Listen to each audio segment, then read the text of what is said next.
अध्याय 2 काना में विवाह। तीसरे दिन गलीलिया के काना में एक विवाह था। ईसा की माता वहीं थी। ईसा और उनके शिष्य भी विवाह में निमंत्रित थे। अंगूरी समाप्त हो जाने पर ईसा की माता ने उनसे कहा, उन लोगों के पास अंगूरी नहीं रह गई है। ईसा ने उत्तर दिया, भद्रे, इससे मुझको और आपको क्या, अभी तक मेरा समय नहीं आया है। उनकी माता ने सेवकों से कहा, वे तुम लोगों से जो कुछ कहें वही करना। वहां यहूदियों के शुद्धिकरण के लिए पत्थर के 6 मटके रखे थे। उनमें 2-2, 3-3 मन समाता था। ईसा ने सेवकों से कहा, मटकों में पानी भर दो। सेवकों ने उन्हें लबालब भर दिया। फिर ईसा ने उनसे कहा, अब निकाल कर भोज के प्रबंधक के पास ले जाओ। उन्होंने ऐसा ही किया। प्रबंधक ने वो पानी चखा जो अंगूरी बन गया था। उसे मालूम नहीं था कि ये अंगूरी कहां से आई है। जिन सेवकों ने पानी निकाला था वे जानते थे। इसलिए प्रबंधक ने दूल्हे को बुलाकर कहा, सब कोई पहले बढ़िया अंगूरी परोसते हैं और लोगों के नशे में आ जाने पर घटिया। आपने बढ़िया अंगूरी अब तक रख छोड़ी है। ईसा ने अपना ये पहला चमत्कार गलीलिया के काना में दिखाया।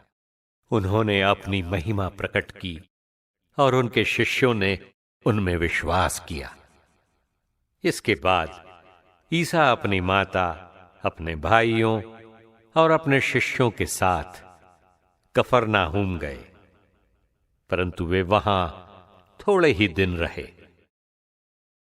मंदिर से बिक्री करने वालों का निष्कासन।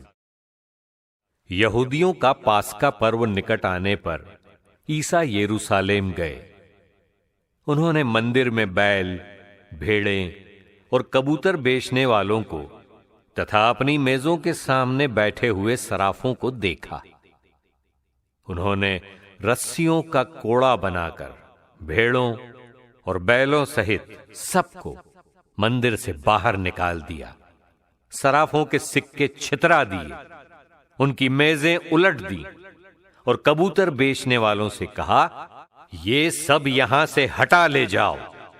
मेरे पिता के घर को बाजार मत बनाओ। उनके शिष्यों को धर्म ग्रंथ का ये कथन याद आया, तेरे घर का उत्साह मुझे खा जाएगा। यहूदियों को चुनौती। यहूदियों ने ईसा से कहा, आप हमें कौन सा चमत्कार दिखा सकते हैं जिससे हम ये जानें कि आपको ऐसा करने का अधिकार है। ईसा ने उन्हें उत्तर दिया, इस मंदिर को ढा दो और मैं इसे 3 दिनों के अंदर फिर खड़ा कर दूंगा। इस पर यहूदियों ने कहा, इस मंदिर के निर्माण में 46 वर्ष लगे और आप इसे 3 दिनों के अंदर खड़ा कर देंगे। ईसा तो अपने शरीर के मंदिर के विषय में कह रहे थे। जब वो मृतकों में से जी उठे तो उनके शिष्यों को याद आया कि उन्होंने ये कहा था।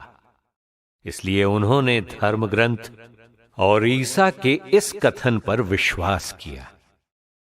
जब ईसा पास्का पर्व के दिनों में यरूशलेम में थे तो बहुत से लोगों ने उनके किए हुए चमत्कार देखकर उनके नाम में विश्वास किया, परंतु ईसा को उन पर कोई विश्वास नहीं था, क्योंकि वे सब कुछ जानते थे। इसकी जरूरत नहीं थी कि कोई उन्हें मनुष्य के विषय में बताए। वे तो स्वयं मनुष्य का स्वभाव जानते थे।